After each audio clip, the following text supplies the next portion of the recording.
to be pain equals success, and success has a certain amount of value, but screw happiness. You have literally hypnotized yourself into missing it because you weren't feeling fulfilled. It's the only thing that makes us feel alive is growth. You know, when you grow, then you have something to give. And when you give, then your life is more meaningful than just, you know, pleasure. Money, food, alcohol, sex, whatever it is, you know. But it's never gonna be the same as when you have something that's larger than you that you're called to. I think the biggest problem we have as human beings is that we think we shouldn't have any.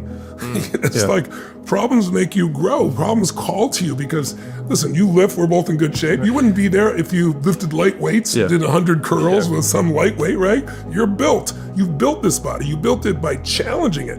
But some people, maybe because of your background in the fitness industry, no pain, no gain. But today we know that's not true. You know, we know today that's minimum dose will produce the maximum result. If you overdo it, you tear down too much, right? It's like finding the right dose, just like anything else, like a drug for somebody. If you think you're gonna just go off and enjoy your life and not add value, you're gonna be deluded, you're gonna be frustrated. How do you see the dichotomy between duty and enjoyment? So duty could be a good word, like if you're seeing yourself like a soldier, right?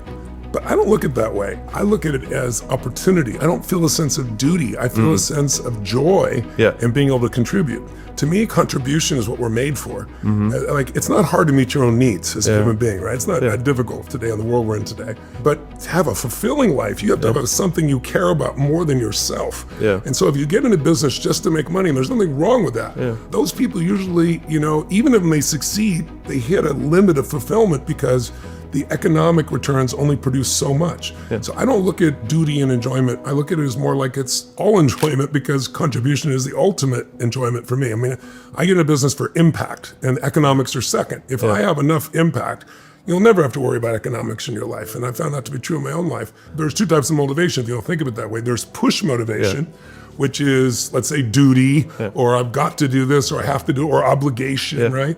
Pull motivation is where there's something out there that you want to serve more than yourself that'll get you up early, keep you up late.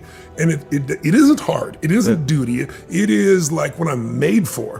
When you tap into that, your energy level will explode, your contribution will explode. It will give you the constant endurance to move forward in a way in which you enjoy your life rather than someday when I get to this number, then I'm slowly gonna feel good. To me, it's not duty, but I do believe those much is given, much is expected. It's one of my favorite quotes in the whole Bible. Oh, really? I come from that place too, but to me, the expectation is a pleasure. The difficulty that I have is finding enjoyment outside of work. And the contribution from that perspective, like I've spoken to a number of billionaires, yourself included, where I'm like, the next game, they were like, you should do something that like really helps people. And I was like, I feel like I do that. That is probably a struggle that I have dealt with, which is that I have an apathy issue. When I got in the fitness industry, I got into it because fitness was the only thing I was really into. And so I was like, well, I'll do something I love because I was a management consultant. I was like, well, this sucks. I'm gonna do something I love. And then as soon as I got into the business of fitness, I realized that the vast majority of my day had nothing to do with fitness at all. And it was like billing and, you know, membership sales and like all this other stuff. And when I started getting the testimonials coming in of these people who were going through, you know, our process, losing weight, getting off medications, whatever, maybe the first couple of months it felt like something. But then on like the 100th and the 1000th, I was like, well, yeah, you know, of course you stopped, you moved better and you stopped eating shit and it worked out, you know? Like it's basically the magic was gone. The reason you're not happy is the mind is leading you. Get in your head, you're dead. You can execute with your mind so well. You recognize, I'm sure, like I do, pattern systems. You know how to put them in place, get it done. But then there's not the emotional connection. You need a moonshot or two, and you need to get connected to the people and see and feel the impact in a new variety, because otherwise, it's the law of familiarity.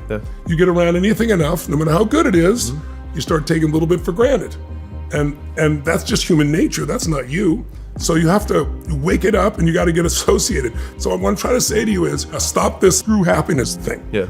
And just actually say to yourself, no, I deserve happiness, I'm gonna create happiness, but I have to do it differently than I've done it before. I can't just get up and just work because I'm trained to work. I'm not a robot anymore, right? You're way too smart and you got way too big a heart. I know you do, but you're not connected to it and you don't have something that you're obsessed about that makes you feel fully alive. You're doing it because you need to.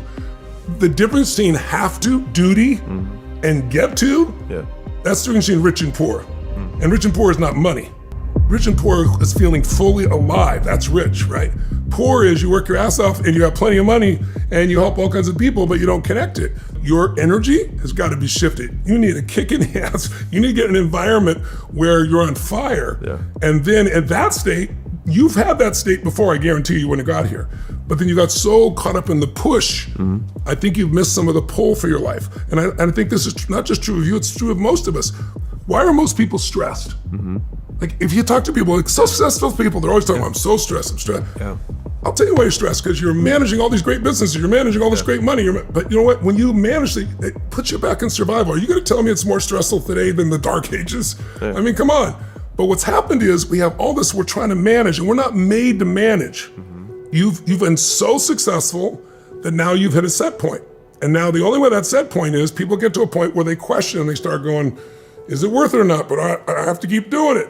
Yeah. No, sometimes you make a point, you say, no, I'm gonna keep doing what I'm doing, but I'm gonna be connected to it at a different level, or I'm gonna change paths altogether, or I'm gonna add a path that brings another dimension to me. Those are the places that go. Passion comes from the Latin passio, right? Yes. Which means suffering or to endure. Yeah, and so that made actually a tremendous amount of sense for me. And so I actually reframed that whole concept as like, find a goal worth suffering for. A goal worth suffering for. I mean, I don't have goals that I'm worth suffering for. No, don't get me wrong. Not every day is not like pure bliss. Yeah. And there's lots of things that I don't love to do that I need to do to succeed, or I got to deal with. That's part of life. But pain is part of life. Suffering's an option. You've heard that phrase, but it's a fact. Yeah. It's not just a phrase. That's why you've heard it so more. But when you make it your goal to find a goal worth suffering for, you're gonna suffer, right? And so it's in your language. I got my wish. You got your wish. And what's happened is this part of you is so strong, brother.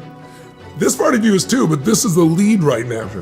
If you change the lead to here by that sense of connection and everything else, and get the hell out of your head, because your brain is always gonna reduce things. It's like your brain will never make you happy. That's the problem. Yeah, get out of your head, get into your heart. Yes. I love the language. I don't understand what it means. Because the brain reduces everything and compares it, whereas the heart magnifies everything. It takes the little things that makes them bigger. You tell a lie big enough, loud enough, long enough, sooner or later people believe you. You've told yourself a lie. Screw happiness. No, screw suffering. Like, I want to engage enjoyment. It's not my duty, it's my gift. It's my honor, it's my opportunity. It's grace that has put me in this point of my life.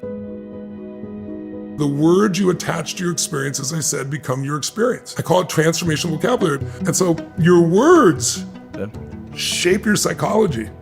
And so a few word changes, as stupid as that sounds, as overly simplistic as that sounds, or people give metaphors. They'll say, oh man, I'm like, I'm at the end of my rope. And I'll go, well, set it down and come over here. What are you talking about? We hypnotize ourselves.